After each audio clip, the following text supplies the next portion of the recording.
Hello, this is my submission for checkpoint graph algorithms. Okay, I'm sorry how late my submission is, but oh well, let's go ahead and get started. So for question 1, it asks if the only negative weight edges in a simple graph are outgoing edges from the start node, then Dijkstra's algorithm will compute a correct shortest path tree. I would say this is true.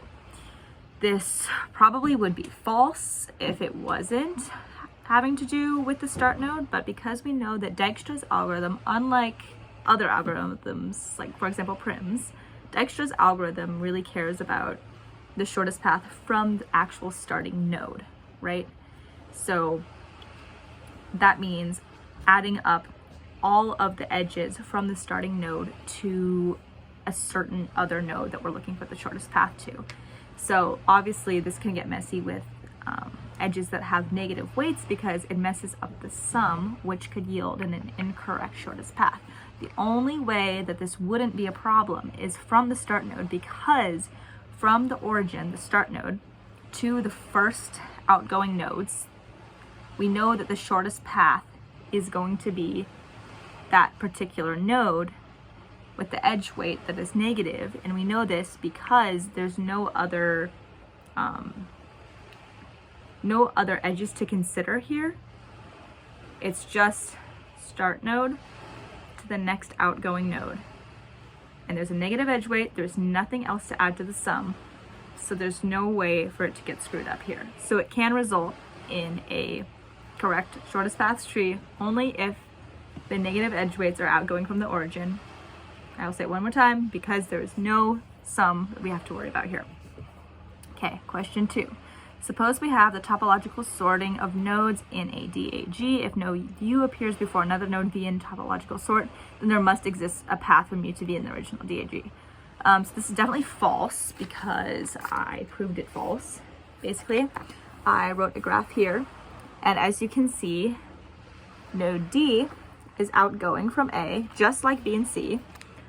It's a direct neighbor of A, so we know that the topological sort starts with A and then, does the other neighbors B and C and D, and basically D appears before node E, for example. See, we have D and then E, but there is no existing path from D to E because it is a directed acyclic graph. So we know that it's possible that, like in this example, the edges are pointing in a direction such that no path exists. So there literally is no way to get from D to E in my example. So that is why it is false. Okay, question 3. A minimum spanning tree in a weighted undirected graph can never contain the largest weight edge. Okay, so we know that this is false because I've done multiple example problems on my own, basically just using Prim's algorithm. And basically, this is false because in some cases, depending on how the graph is structured and what the total cost of the spanning tree is, sometimes you do just need to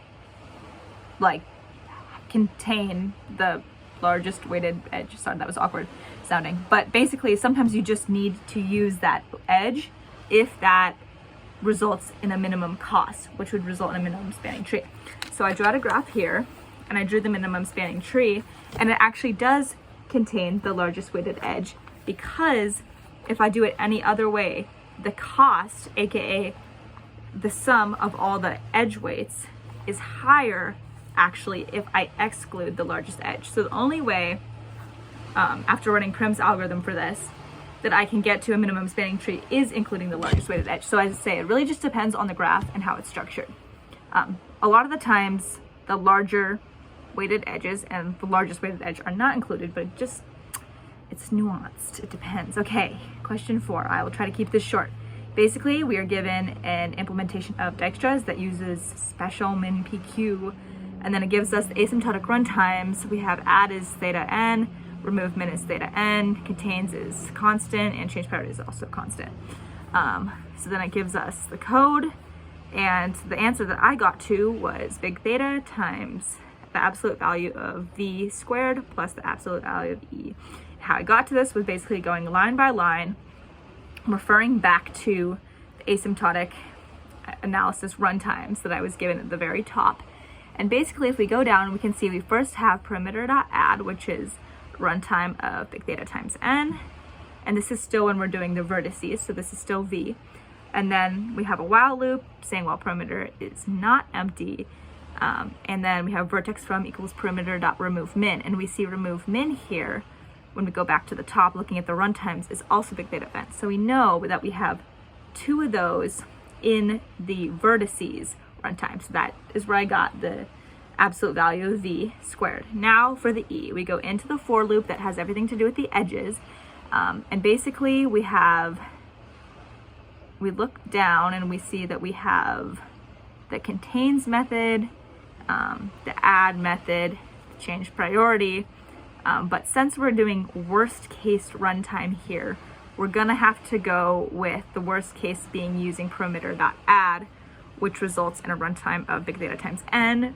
So then translating it over for Dijkstra's, it would just be the absolute value of e. So that's how I got to my answer of big theta times the absolute value of v squared plus the absolute value of e. So I'm sorry this was a little bit longer than I had anticipated, but I hope that everything makes sense. Thanks.